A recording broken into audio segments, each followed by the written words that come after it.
Film jelek tuh banyak. Film jelek yang bikin marah itu luar biasa.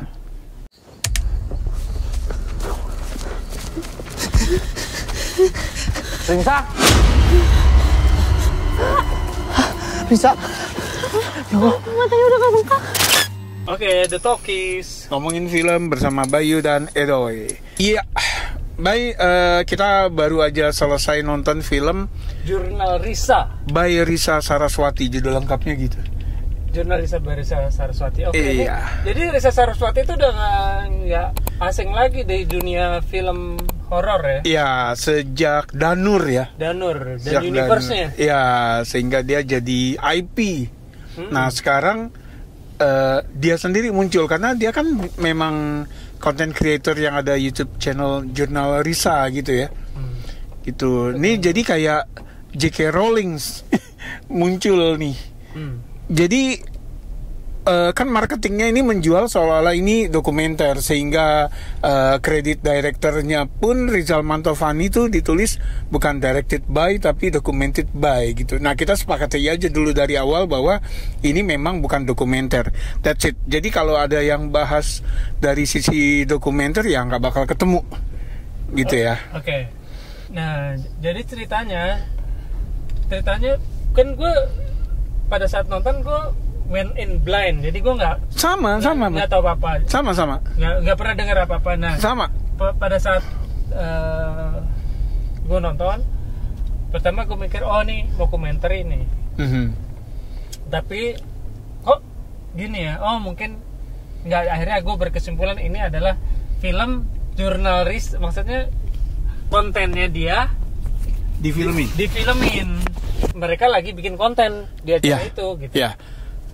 Adu nyali. Jadi mereka ke suatu tempat di Subang. Di Subang yang persisnya nggak dikasih tahu ya. Dan di situ udah ada 3 orang peserta yang mau uji nyali itu. Nah, salah satunya tuh YouTuber juga, namanya Prinsa Mandagi. Yeah. Dan ada satu entitas yang oleh Risa tuh dibilang nggak boleh sebut namanya. Nah, itu mungkin udah viral ya, sempat viral di kita sih nggak tahu sosial media. Nah, gue sendiri nggak pernah dengar. Ya, kita sih nggak tahu gitu ya, some egg gitu. Ya. Jangan disebutin. Oh, nggak boleh sebut. Oke. He who must not be named.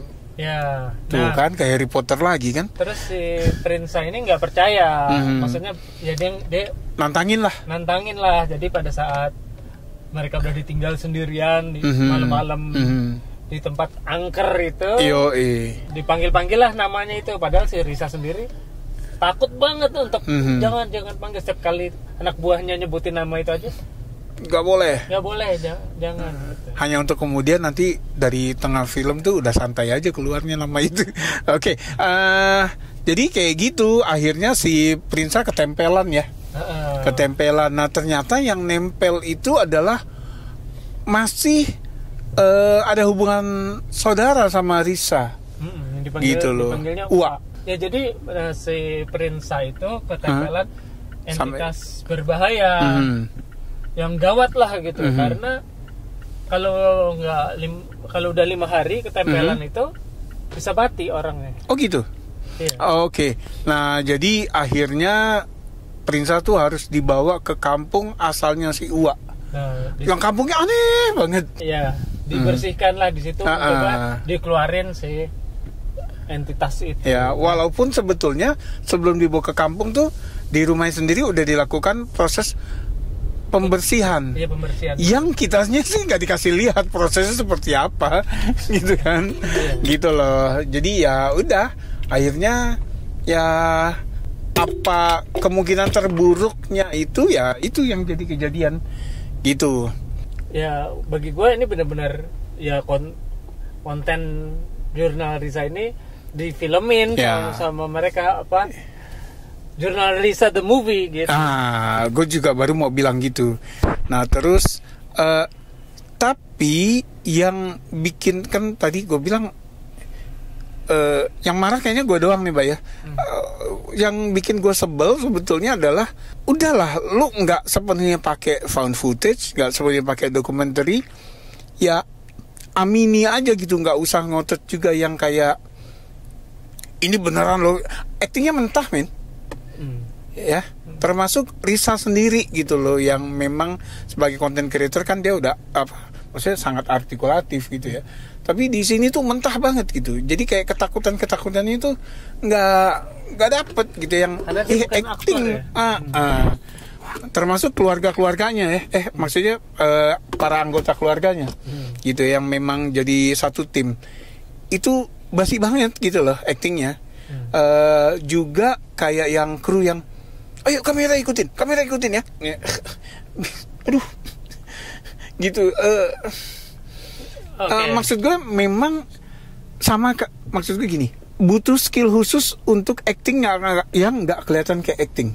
Sama kalau di makeup tuh yang kayak makeup yang kayak nggak pakai makeup gitu loh. Nah di sini nggak ada itu, di film ini nggak ketemu.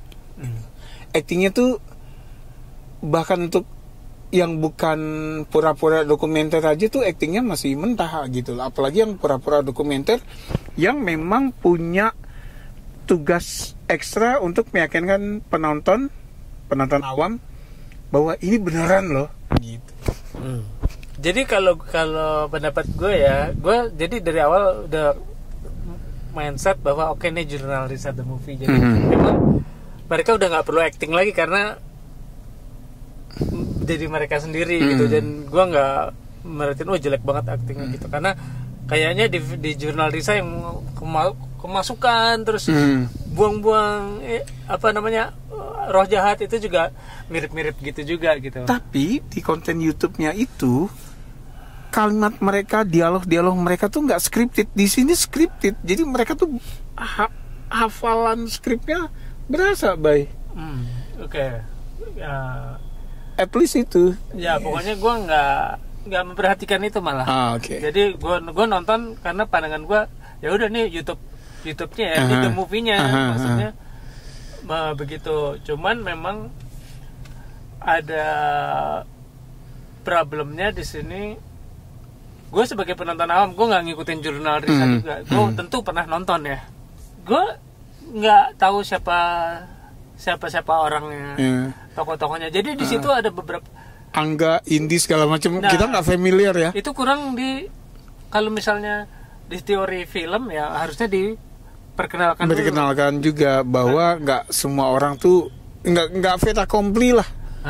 Gitu loh. Itu tokoh-tokoh utamanya seperti Angga, Indi, Teh Risa, bahkan suaminya gitu. Ini suami dan anaknya. Gue sampai menebak ini suaminya gitu. Mungkin orang-orang pada tahu, tapi sebetulnya itu perlu dijelaskan mungkin di film, karena gue menganggap ini sebagai film ya, bukan dokumenter.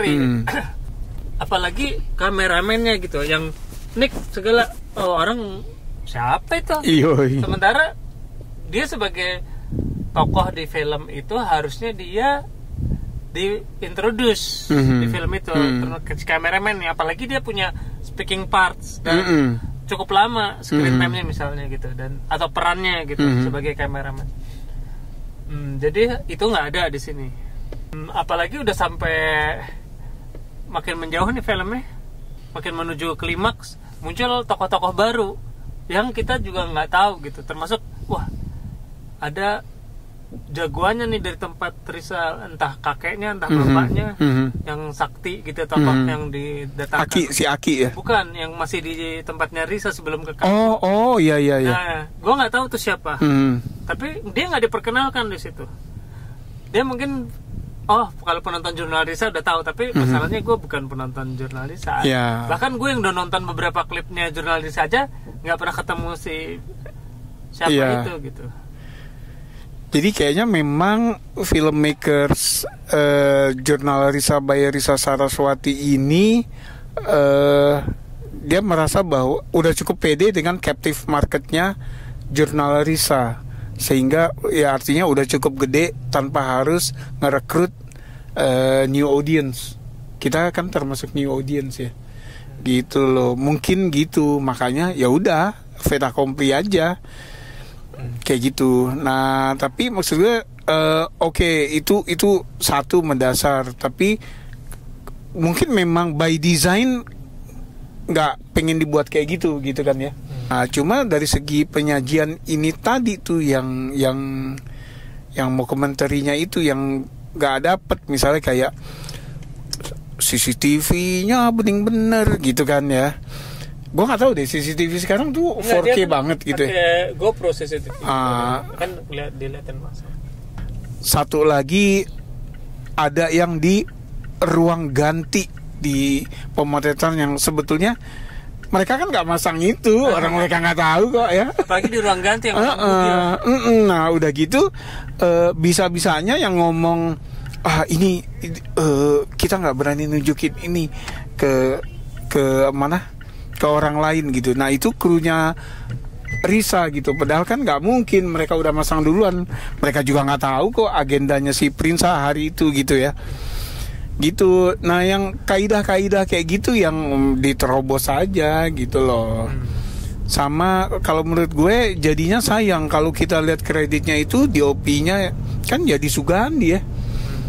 Dari beberapa kekurangan yang gue bilang tadi, yang menurut gue kalau untuk film itu kekurangannya, tapi gue untuk hiburan nih, dia film ini diciptakan untuk apa gitu, tujuannya si Jurnal Risa ini. Kayaknya kalau untuk menghibur dan menakut-nakutin, bagi gue masih dapat. Jadi kayak ada beberapa hal yang, beberapa adegan yang emang nakutin gitu, dan gue ngeliat di sekitar gue yang nonton di studio tuh kayak orang pada, terutama cewek-cewek ya di depan kita. Gua rasa itu memang audiensnya Jurnal Risa kali ya. Terus pada jump scare menakutkan, tapi atmosferik juga ada beberapa yang bagus kalau gue pengambilannya, sehingga ini gimana ya. Nah juga dalam sebenarnya ceritanya juga cukup membuat gue pengen tahu juga ini kira-kira penjelasannya gimana sih gitu, cukup membuat gue penasaran gitu. Oke, kalau di gue yang lo sebutin semua itu gue udah nggak dapet gitu ya, karena dari awal udah rusak pikiran lo dari awal, karena lo merasa bahwa ini, lo merasa filmnya ngibulin nih gitu. Iya, maksudnya kita tahu lah, kita tahu tanpa bukti ya, maksudnya bahwa beberapa konten tuh settingan gitu kan ya. Nah di sini gue expect dia bisa lebih bukan ya, less obvious gitu loh. Nah di sini nggak bisa, obvious banget masih gitu, sehingga dari awal apalagi dibuka dengan talking headnya si Risa ya, yang ya mic ya silakan ya mulai. Itunya udah kelihatan banget gitu loh, kelihatan banget nggak natural. Apalagi gini, talking head itu memang dapat mic kan ya, dipasangin mic, kru kan nggak gitu loh, tapi audionya tuh rata misalnya kayak gitu, sehingga unsur realnya tuh jadinya kelempar, dan gue termasuk yang kelempar dari awal gitu, sehingga apa yang tampil apalagi dialog-dialognya itu kayak sinetron gitu kan. Yang sayangnya gue nggak tahu ya waktu syuting gimana. Kalau menurut gue mestinya diberi keleluasaan oleh director Rizal dalam hal ini untuk dikasih guideline aja, selebihnya keluar bebas gitu ya. Kan ini udah acaranya sehari-hari kan gitu, konten gitu ya. Nah natural ini aja gitu. Natural aja gitu loh. Nah ini dialognya tuh masih sinetron, actingnya masih sinetron. Apalagi yang pas tim Jurnal Risa ke rumah Prinsa, terus ada Bayu sepupu / manager gitu ya, dan si Prinsa itu tinggal berdua di satu rumah berdua doang, anjrat, dan dia YouTuber udah punya manajer gitu, kayaknya gede banget gitu ya. Tapi kan enggak gitu, karena dia ikut uji nyali supaya namanya bisa terkenal kayak gitu. Iya. Oke, tapi nih kayak walaupun banyak poin negatif dari lo nih, gue tetap yakin nih film paling nggak 1 juta penonton sih pasti dapat hit ya, hit pasti. Gue nggak bisa bilang itu ya, maksudnya gue nggak berspekulasi tentang karena ini hari itu. Pertama ya. Hari pertama gitu kan, dan kita nonton di jam kedua gitu jam ya. Kedua, jadi jam siang, jadi nggak bisa dijadiin barometer. Untuk ukuran siang lumayan lah. Kalau dengar respon seperti yang lo tadi bilang, di bawah kita tuh ada juga kan satu deretan yang lumayan merespons keseraman di layar. Sebelah gue juga yang sebelah. Gitu ya. Sian amat tuh orang. Ya, kalau gue sih bisa mendapat hiburan juga. Walaupun gue punya pikiran juga kayak, ya ini kenapa harus dibuat seolah-olah dokumenter sih? Udah, ini dibuat film Journalist the movie aja udah. Maksudnya justru semakin mereka ngotot ini dokumenter gitu, semakin benci gue gitu. Iya. Lu ngarepin kita ketipu apa gimana gitu? Nggak usah gitu loh. Gue justru pas nonton ini, baik kalau lo tadi bilang kayaknya sejuta bisa nyampe gitu, gue justru pas nonton ini berharap bahwa Jurnal Risa bisa menjadi titik balik kejenuhan penonton kita akan film horor. Gitu ya. Maksud gue horor laku, film Indonesia laku, seneng banget gue gitu ya. Tapi alangkah lebih baiknya kalau yang laku itu yang memang deserving gitu. Nah ini akhirnya karena horor laku, banyak yang sekedar ngejar kuota, mumpung lagi tren nih gitu. Ya gue berharap yang judul-judul yang lebih layak lah yang bisa laku. Ini sih menurut gue tahun ini film terburuk yang gue tonton. Gitu. Skor Bay? Skor, gue bilang walaupun bagi gue banyak kekurangannya seperti yang tadi gue udah bilang juga, tapi gue masih cukup terhibur. Gue kasih 6. Oke. Gue 1 aja kayaknya masih ketinggian gitu. Kalau ada bisa di bawah 1, di bawah 1 gue. Oke. Gitu. Berarti kita berbeda pendapat dan iya. Gue tuh tadi 20 menit udah pengen keluar, Bay. Jadi gimana penonton nanti yang udah nonton ya? Ya. Apakah setuju dengan Edo yang benci banget sama film ini, atau kayak gue yang masih bisa menikmati, atau bagus banget menurut kalian gitu? Silakan di komen. Ya. Makasih ya udah mampir. Sampai ketemu di film berikutnya. Salam.